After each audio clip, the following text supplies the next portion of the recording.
Hey everyone, Steve Leslie here, and wanted to jump on here, give a little talk about the state of our water supply. This is a growing crisis that has not been talked about. So I want to illustrate a few points, bring some awareness to it, and so just to make you guys better informed, and hopefully together we can do something about it.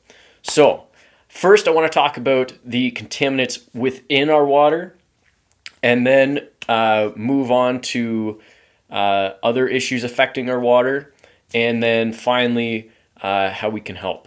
So if you bear with me, we'll get through this and we'll be good to go here.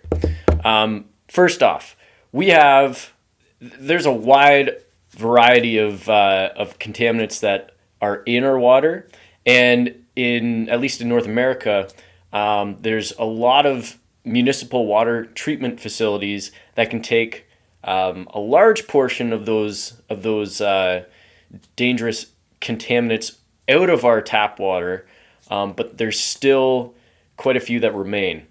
There are different categories such as microbials, which are your viruses, parasites, bacteria. There's chemicals, which includes not only pesticides and herbicides, but also, again, in North America, we put chlorine in our water. There's fluoride, those sort of things that have been put in to help eliminate, diseases that are found in the water. They help to eliminate those diseases. However, that still means that we're consuming those chemicals, which are not ideal for the body. Best to take them right out, and like I said, we'll get to that as we go along here. The next one would be heavy metals. Anyone who lives in Michigan or has kind of been following that story, Flint, Michigan, a few years ago had a devastating water supply mismanagement. And what happened there was they were switching from pulling water from the Detroit River, and they were switching over to, I can't remember the name of it, but they were switching over to a different water supply system just to, they could get it closer to home, and it was going to be less expensive for them in the long run. However, that ended up backfiring, as during the switch they ended up taking water from the Flint River. Not sure if it's called a different name, but it's a river in Flint, and it ended up being contaminated with the heavy metals such as lead. There's a lot of people that were poisoned essentially because of this, and a lot of it had to do with the pipe system that's in place. There's a whole range of scientific explanations that will allow you to basically figure out why lead is used and why there are pipes that are still in use that are safe. But if you want it, just check it out on YouTube or Google it, and you can figure it out. Another one. This one is huge because this one is something that's not talked about, but this one is right up there with plastic waste affecting our water. Emerging contaminants. More importantly, the ones that relate to pharmaceuticals.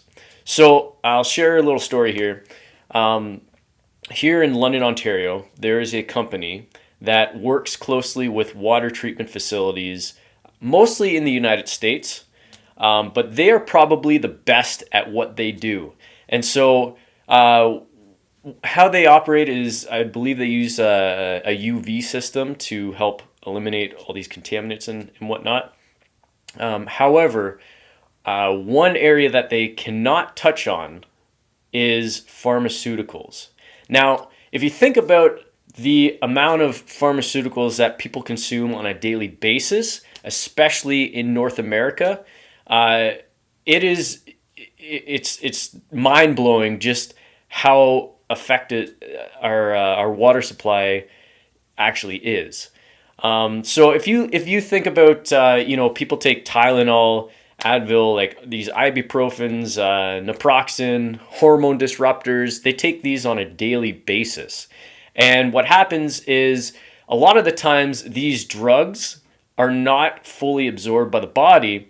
And so they are basically flushed out of the system and then end up in our water supply. Well, if our water treatment facilities can't eliminate that, we're in for a big problem, because then it just goes down the chain and more people are drinking it, not needing these, they're drinking it and it's getting absorbed by their bodies. And so it's really affecting a lot of people. That is, again, something that is not being talked about because they don't know how to handle it. Moving on, next we come up to probably the most predominant or the most well-known crisis affecting our water, which is plastic waste. Just want to read you a quote here from National Geographic. This is from October 29th, 2018. It states, each year an estimated 18 billion pounds of plastic waste enters the world's oceans from coastal regions, which is the equivalent of 5 grocery bags of plastic trash piled up on every foot of coastal line on the planet. That is a lot of trash, plastic waste, which will not be broken down. And this is going into our oceans. There are videos and countless articles on just the atrociousness that's happening in our oceans. Like there's videos out there where you can see just, it looks like oceans filled with plastic. It's incredible how much plastic is actually out there, and it's so bad that they're actually like governments are actually contracting people to basically go out there with nets and get these just basically what is the terminology, dredge, or basically they're trolling behind this net to collect all this waste so that they can dispose of it properly and get it out of the ocean, the water supply basically. So that is what's affecting our water supply, and water is very essential for life. Without water, we'll die in just a matter of several days here. Sorry, my phone's going off. But I wanted to bring that to your attention because this is something that it's a growing concern. It's a growing crisis. People have to be aware of it in order to make better decisions. And so there is something that that not only me, but a lot of people are starting an initiative to basically take out the plastic or drastically reduce the plastic waste that goes into our oceans, into our landfills, and just thrown about. We're starting an initiative to tackle that. Also with the with all the contaminants within our water supply, whether good for us or bad, to tackle that, to get the purest water within us so that we can prosper and be healthy and not have to worry about all these hormone disruptors and tragedies such as Flint. Basically eliminate that, get the cleanest water possible.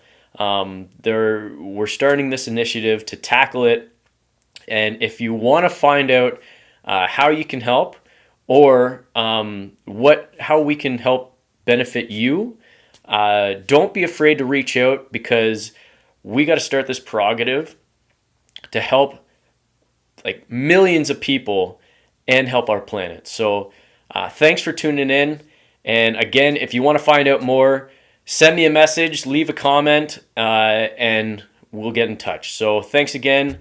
For those of you celebrating Easter this weekend, happy Easter, and enjoy the weekend.